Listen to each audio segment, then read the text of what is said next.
100 দিনের কাজের টাকা দেবে রাজ্যই। কারা কত টাকা পাবেন তার তালিকা তৈরি করতে জেলায় জেলায় ক্যাম্প শুরু করলো তৃণমূল। প্রথম দিনেই ভিড়।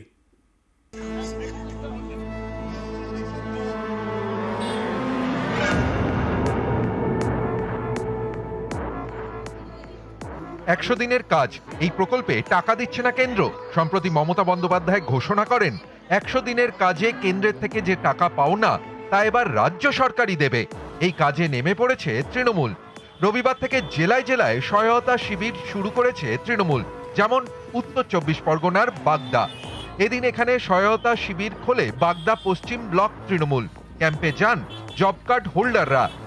100 দিনের কাজের বকেয়া টাকা পেতে নথি জমা দেন।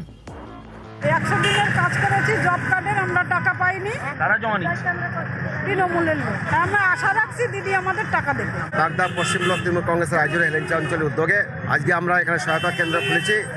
মানুষের সহায়তা করছি যাতে তারা ঠিকমতো টাকাগুলো পায়। বাঁকুড়ার পাত্রসায়র এবং কতুলপুরের তৃণমূলের অফিস, এই দুই অফিসের সামনে খোলা হয়েছে ক্যাম্প। প্রথম দিনেই ক্যাম্পের সামনে লম্বা লাইন। বিগত 2.5 বছর ধরে জব কার্ডে কাজ করেছি, কেন্দ্র সরকারের কাছ থেকে আমরা বঞ্চিত। তাই আমাদের স্থানীয় এখানের পার্টির মেম্বাররা বলে গিয়েছিলেন বাড়িতে গিয়ে যে জব কার্ডে টাকা দেওয়া হবে। তাই আমরা আজকে এসেছি আমাদের ব্যাংক অ্যাকাউন্ট নিয়ে এবং আধার কার্ডের সমস্ত তথ্য নিয়েই এসেছি। শিলিগুড়ির আপার বাগডোগরা, এখানেও ক্যাম্প খোলা হয়েছে। 3-4 বছর হয়ে গেল, বেশি লকডাউনের সময় কাজ করছিলাম আমরা। দোকানের থেকে ধার দিচ্ছে, ওগুলো টাকা নিয়ে গেছিল। কি করব এখন, বাড়িতে সংসারের কাজে লাগাবো।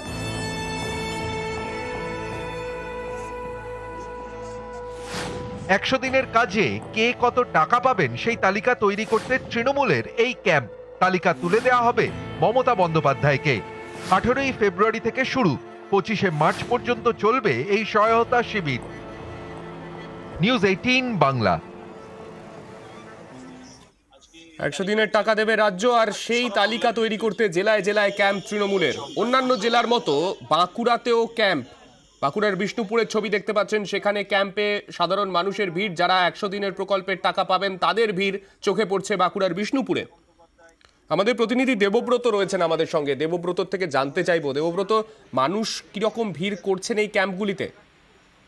একেবারেই দেখো, যে সমস্ত বঞ্চিতরা রয়েছে, অর্থাৎ 100 দিনের কাজ করেও যারা তাদের প্রাপ্য টাকা ফেরত পাননি, তারা কিন্তু একেবারেই ভিড় জমাচ্ছে এবং আশার আলো দেখছে। তারা দাবি করছে যে হয়তো এবার তারা এই টাকা পাবে। যেমনটাই তুমি বললে, অন্যান্য জেলার মতো এবার বাঁকুড়াতে শুরু হয়েছে। বিষ্ণুপুর ব্লকের দারিকা গোসাইপুর গ্রাম পঞ্চায়েতে একটি শিবির করা হয়েছে স্থানীয় তৃণমূল নেতৃত্বের পক্ষ থেকে। বিষ্ণুপুরের বিধায়ক তন্ময় ঘোষ একেবারে নিজে বসে থেকে নিজের হাতে এন্ট্রি করে নিচ্ছেন।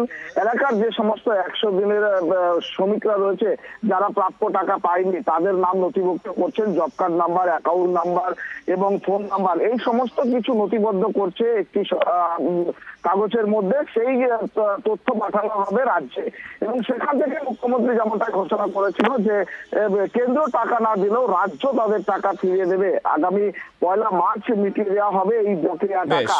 তাতেই খুশি এলাকার মানুষ, তাতে নেতারা একেবারেই ঝাঁপিয়ে পড়েছে ময়দানে। বেশ, ধন্যবাদ।